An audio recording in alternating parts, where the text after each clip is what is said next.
We made USAA insurance for veterans like James. When he found out how much USAA was helping members save, he said, "It's time to switch." We'll help you find the right coverage at the right price. USAA. What you're made of, we're made for. Restrictions apply. The Shark Deck.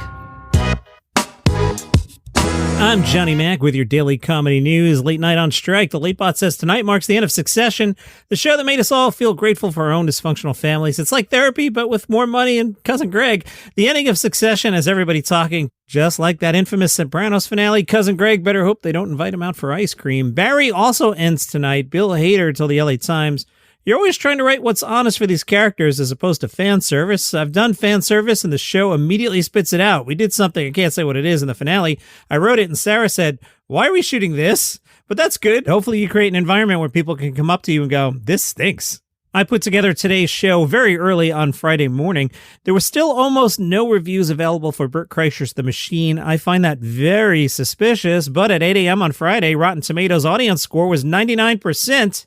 Not enough critics had reviewed it yet. Some of the audience reviews, and I would expect that Bert's fans would like this movie a lot. One said, "I was expecting a small movie better suited for streaming, but to my surprise, the movie was very cinematic and it actually had some great emotional beats as well as a wealth of comedy and committed fun from Mark Hamill." Maybe 4 stars. Another review, "If you're looking for something to laugh out loud at in a public space, The Machine has a great deal of crude, obnoxious, and provocative content delivered by the Machine himself, Bert Kreischer. Mark Hamill is a treasure trove of talent. He deserves well as Bert's father." One professional review from the AU, they wrote, "The Machine's central story isn't all that amusing. As played out by Jimmy Tatro as a strapping 20-something Bert, the film's flashback sequences surrounding his wild youth and how he utilized the pop culture of the late 90s to make himself seem more humorous than he was aren't all that funny. It's extended exposition that we just don't need. But there's an energy to Kreischer's eventual story, and it helps that in spite of his relative crudeness, that he's watchable. The eventual story, spoilers, ends up bringing Bert and his father, played by Mark Hamill, to Russia, where the sleek villain in heels Irina is described as camping it up just enough, demands Bert retrace his 2 decades plus steps and locate a watch that belonged to her mobster father. There isn't much here that demands to be seen on the big screen. If there was ever a movie that screams streaming, it's this, but you have to hand it to Sony Pictures for releasing this in theaters, playing into the welcome mind frame of a decade gone by, where smaller films such as this still got the most minute of look-ins, even if it barely lasted as a theatrical engagement. Kreischer fans are surely the Machine's target audience, and I suspect they'll gel enthusiastically with his brand of comedy. They gave it 3 stars out of 5. Moviephone asked Bert Kreischer, "What was it like playing an exaggerated version of yourself on screen?" Bert said, "Even in the shortcomings, I don't fight people. I'm not a big fighter. So even in the fight scenes, when I sucked, it was okay because Bert would suck." The biggest stretch for me is I was really embarrassed because I didn't know I had a kissing scene. I don't read the action in scripts. I just read the dialogue. If I read the action, it's going to take me a day and a half. So my wife comes to Serbia and she says, "You know, you have a kissing scene tomorrow." And I was like, "What?" She goes, "Yeah, you have to kiss your wife." I'm like, "Hold on, are you being serious?" She's like, "Yeah, I was so uncomfortable. I hadn't kissed another woman in 20 years. I'm not good at kissing people. I'm not the best kisser and I don't like it. I didn't like first kisses ever. So now I have to have a first kiss with someone in front of all these people. That made me uncomfortable."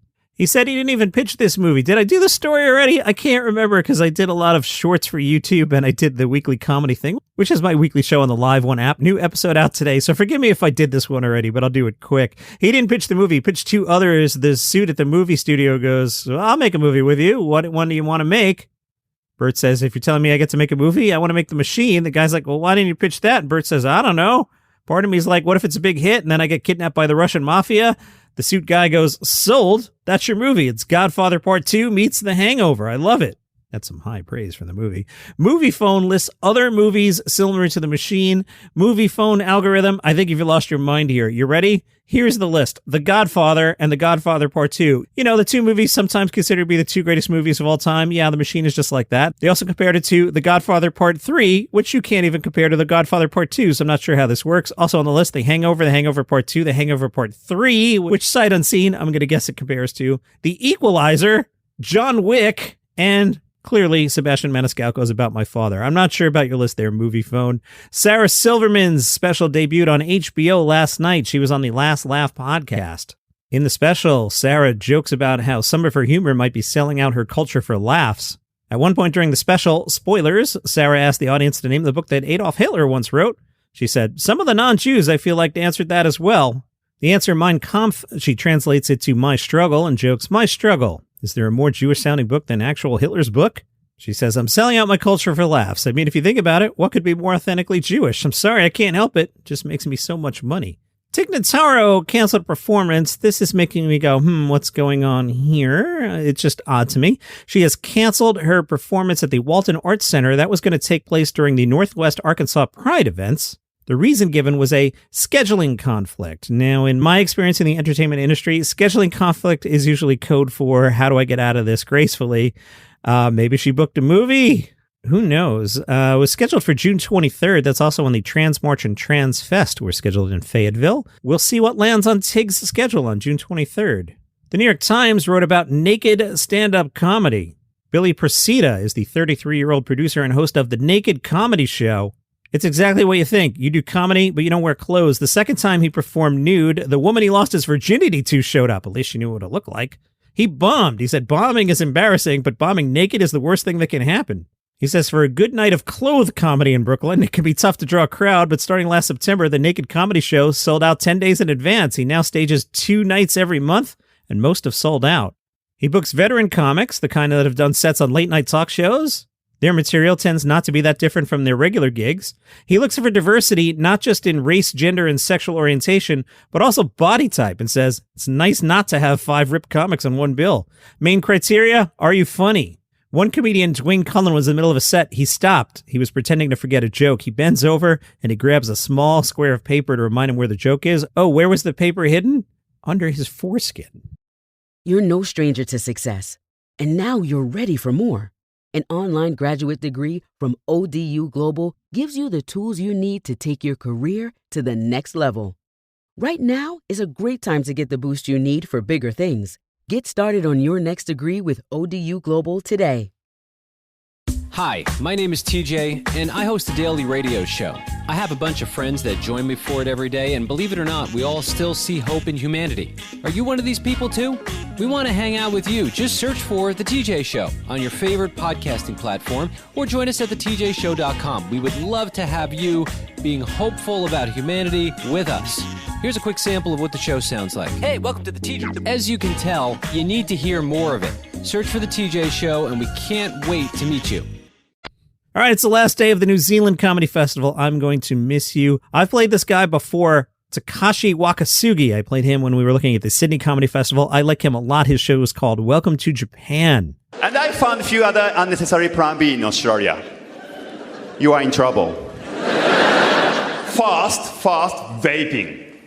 Vape. You know, so many people vape in Australia. They vape everywhere. I think that's unnecessary plan B. You know? Smoking cigarette or stop smoking. That was enough. That was enough. We don't need between. That's unnecessary plan B. Some of my Aussie friends, they drink beer too much, and they worried and they changed. They changed to the vodka lime soda. Do you know vodka lime soda? That's also unnecessary plan B. Because they drink much more. You know, drinking beer or stop drinking. That was enough. That was enough. We don't need between. Anyone been to my country, Japan? Yeah, Japan is fantastic. You should go. You might love it. You can go now, but in the pandemic, Japan border closed for a long time. And so many of my Aussie friends, they wanted to go to Japan, but they could not because the border closed, right? Then they went to South Korea instead. And I think that's unnecessary plan B. James Acaster has a new album. He's not sure if it's serious or funny. It's a music album. It's called Party Gator Purgatory. James understands if you're writing it off because it's music, not comedy. He says, I do that when people do similar projects. I don't listen to them straight away unless people tell me. By the way, William Shatner's album with Ben Folds is actually amazing. You should check it out.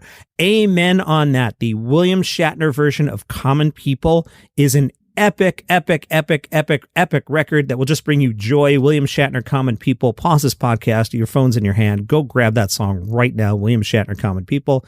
All right, are you back? Acaster hopes you'll eventually feel the same way about Purgatory. The album has its roots in comedy. It was part of a pilot from Mockumentary in which Acaster, a former drummer, was making about recording an album as a costume alligator. The series wasn't picked up, but it left him with a bunch of tracks. Not to say Party Gator Purgatory is fully serious. It's still inspired by the death, afterlife, and rebirth of the Party Gator.